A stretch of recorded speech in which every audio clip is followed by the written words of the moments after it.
Dans le Coran, il y a une différence entre l'inzal et le tanzil. L'inzal, le Coran était au 7e ciel. Alors, écoutez ce que c'est le 7e ciel.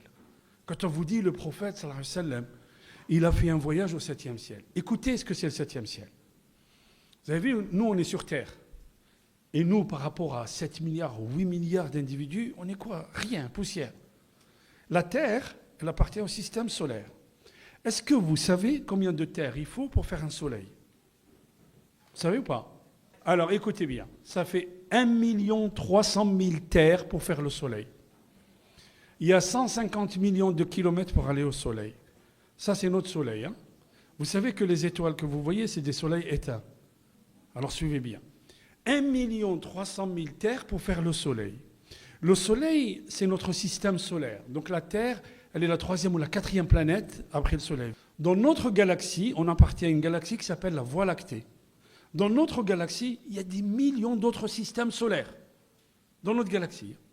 On vous dit que dans la prochaine galaxie, qui est proche de notre galaxie, qui s'appelle la Voie lactée, elle est à quelques millions d'années-lumière. Une année-lumière, c'est 360 000 km à la seconde, que multiplie 60 en une minute, que multiplie 60 en une heure, que multiplie 24 en un jour, que multiplie 365 une année. En fait, une année-lumière ne rentre pas dans votre calculatrice. Ça, c'est une année-lumière.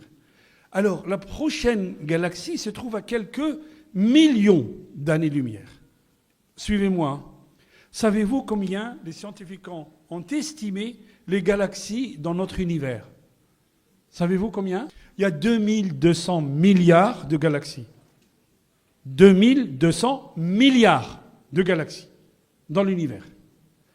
Tout ça, le ulama vous dit, c'est batnu sama'i dunya, c'est le ventre mou de sama'i dunya. Imaginez ce que c'est le 7e ciel. Vous pouvez imaginer ce que c'est un Coran qui descend du 7e ciel. Allah nous dit dans le Coran, wa ma qadarullahi haqqa qadrih. Vous ne mesurez jamais la vraie valeur d'Allah. Jamais vous ne mesurez la vraie valeur d'Allah.